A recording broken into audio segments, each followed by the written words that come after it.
I just got my Boost Auto Parts packaging today. Let's go ahead and unbox it.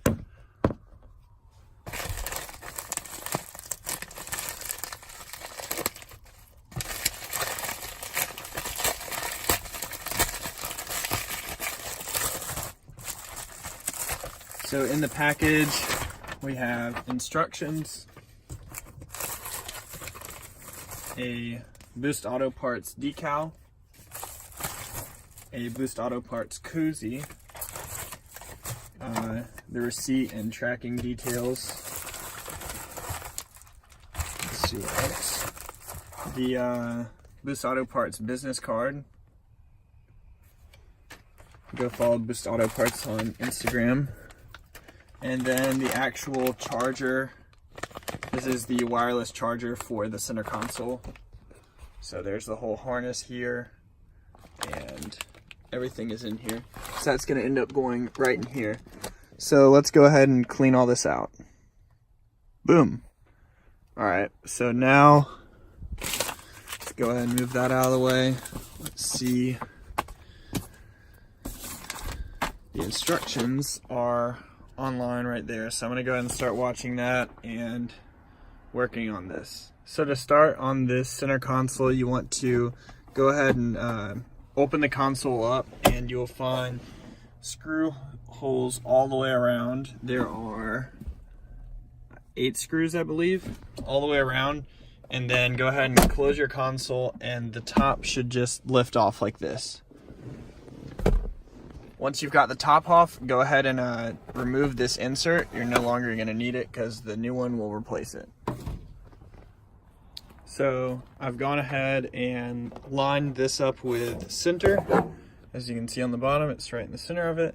And it's about 1 inch down from the top so that the wireless charger can just slip right through there and go in.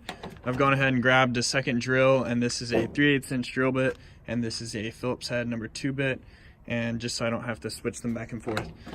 So then you go ahead and set this through the hole right here. It's a little bit difficult to film.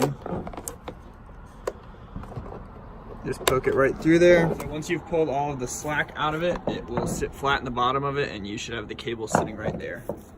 The kit has 4 little self-tapping screws included in it. I've already used them, and they go right here, here, and here. You just lightly do them down, and you remove this to do it. And once you're done installing all 4 of those, you can go ahead and place this back down and snug it up.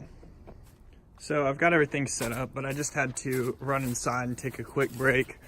For anyone who has the jump seat in the center instead of the center console, this is basically letting you know that you can swap it, and I have done the full swap on it. So now my only holdup is, since I have done all my own wiring on new cigarette lighters, and my only harness for the entire center console is this right here, I have to use my 2 spare wires, the positive and the negative right here, and run them through the entire console and connect them to this extra GM pigtail that I've had laying around, so that when I go to put the harness all back together, it will just simply plug right back in like that, because I don't want to cut anything from the Boost Auto Parts stuff. So this is not a factory console in this truck, so I have to go ahead and pull this little part out right here, and I've got to run a wire all the way underneath into the back so I can get power running to not only that cigarette lighter in the back that hasn't ever had power since this has been installed, which has been a few months, but also to the wireless charger. So I'm going to go ahead and start wiring all that up, and then I'll continue with the regular install of the wireless charger. So I've gone ahead and routed a new positive and new negative wire all the way back to a new cigarette lighter plug to go into the cigarette lighter right there. So now the Boost Auto Parts wiring harness will fit up perfectly. A lot of people won't understand what this little section of the video was, but basically, since I started out with a jump seat right here instead of the center console, I've done the full swap underneath, like that bottom part of the dash and the whole console, pulled the seats out, and I had to rewire these. I put marine grade cigarette lighters there because the GM ones just tend to bounce out, and these have a backing screw on them, so they tighten down to it and they don't move at all. They work really well. They also have their own fuse in each one of them, and I had an extra part of the wiring thing there. So now that I've run the new wires, since I was cutting stuff, I have disconnected it, so this piece of the wiring harness is not currently connected. So now on to finishing up the Boost Auto Parts charger install.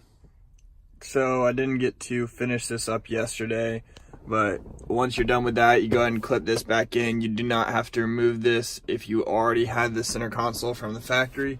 You replace this back in, and this is how it looks with it. I don't know what that is on there. I've set it to where the light is off if it's not charging, and blue if it is charging. So if I set it on, maybe I can, you see the blue light there for a second, and now it'll go off.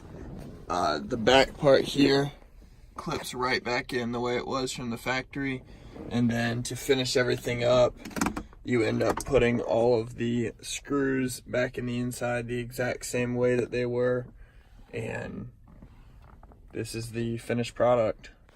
Works really well. I was kind of worried that it might slide around, but this is really grippy for your phone, and so it works out well.